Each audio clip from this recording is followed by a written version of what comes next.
ఇప్పుడు ఏం చేయాలో ఏం అర్థం కావట్లేదు మామ. ఇప్పుడు ఏం చేయమంటాం, ఒకదాని మీద ఒక్కటి అప్పులు పెరిగిపోయినాయి మామ.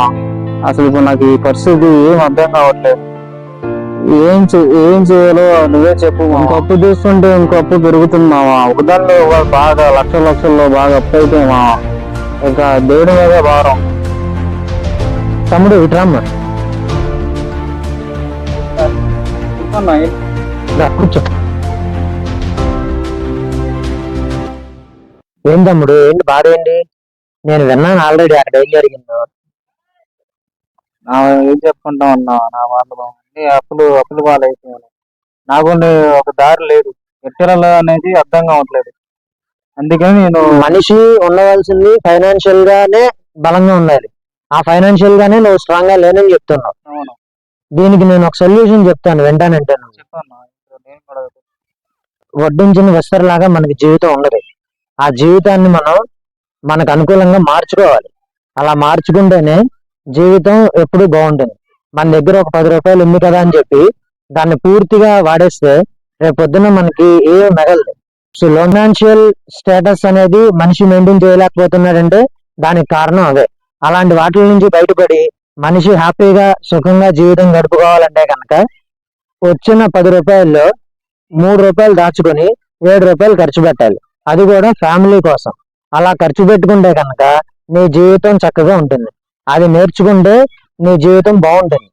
అంతేగాని వచ్చిన దానికి 10 రూపాయలు ఎక్స్ట్రా వేసి ఖర్చు పెడతానంటే కనుక నువ్వు ఎప్పటికీ బాగుపడలేవు. అది బాగా తెలుసుకో, జీవితంలో పైకి వస్తావు. వయసులో ఉన్న కుర్రాళ్ళు కష్టపడి పని చేయాలి ఎప్పుడూ కూడా. వయసులో ఉన్న కుర్రాడు ఎంత కష్టపడగలదో నీకు తెలుసా అసలు? అలా కష్టపడి జీవితంలో ఎంత పైకి రాగలిగితే అంత కష్టపడి సంపాదించిన వాడికి ఎప్పుడూ కూడా ఒక స్టేటస్ ఉంటుంది. ఆ స్టేటస్ అనేది నీకు కష్టపడి రెక్కలు ముక్కలు చేసుకుంటేనే వస్తుంది తప్ప కూర్చుని గేమ్స్ ఆడే లేకపోతే ఏదైనా లోన్ తీసుకుని ఇక్కడ అక్కడ కట్టే అయితే చేస్తే కనుక రాదు. సమాజంలో సగం మంది కుర్రాలు పాడైపోవడానికి మెయిన్ రీజనే అది. సో వాటి నుంచి నువ్వు బయట పడాలి. జీవితంలో హ్యాపీగా ఉండాలని కోరుకునే వాళ్ళల్లో మేము కూడా ఒకళ్ళం. ఎంత ఖర్చు పెట్టాం, ఎంత చేసాం అనేది ఒక పక్క ప్రణాళిక ఉండాలి నీకు. నాకు తెలిసినంత మటుకు నేను నీకు ఫైనాన్షియల్ గా సహాయం చేయలేను, కానీ నేను ఒక రకమైన ఉద్యోగాన్ని ఇప్పించి నేను నీకు సహాయం చేయగలను. దానికి నీకు ఇష్టమైతే నేను చెప్తాను నీకు. చెప్పన్నా. అది నీ చేతిలోనే ఉంది. ఇదిగో LIC, life insurance corporation of India. నేను డెవలప్మెంట్ ఆఫీసర్ గా అందులో వర్క్ చేస్తున్నాను. నేనని కాదు, ఏ మనిషి అయినా కూడా, లేదు నీకు బెస్ట్ ఫ్రెండ్స్ ఎవరైనా కావచ్చు, ఫైనాన్షియల్ గా నీకు ఎవ్వరూ కూడా సపోర్ట్ చేయరు. అది కూడా 100, 200 కావాలంటే ఇవ్వగలరు, కానీ లక్షల్లో కావాలంటే ఎవరు ఇవ్వరు. అయితే నేను కూడా ఇస్తానని చెప్పట్లా, కానీ నువ్వు కష్టపడి సంపాదించుకో, నేను నీకు దారి చూపిస్తాను. మళ్ళీ నేను నిన్ను దాంట్లో ఏజెంట్ గా జాయిన్ చేస్తాను. అడ్వైజర్ అని పిలుస్తారు. దీంట్లో నీకు అనేక రకాల ఉపయోగాలు ఉన్నాయి. అవన్నీ నువ్వు స్టెప్ బై స్టెప్ తెలుసుకుందే. కానీ మెయిన్ గా నీకు ఇందులో క్రమబద్ధంగా శాలరీ ఉన్నది, కానీ శాలరీ కంటే కూడా నువ్వు ఎక్కువ సంపాదించుకోవచ్చు. ఎగ్జాంపుల్ కి నీకు ఒక 30,000 కావాలనుకో నెలకి, అందులో ఇన్ని పాలసీలు చేస్తే నీకు ఇంత కమిషన్ వస్తుందని ఒక లెక్క ఉంటుంది. ఆ లెక్క ప్రకారం నువ్వు చేసుకుంటే ముందుకు వెళ్ళిపోవచ్చు. 30,000 కాదు 30 లక్షలు సంపాదించుకోవచ్చు.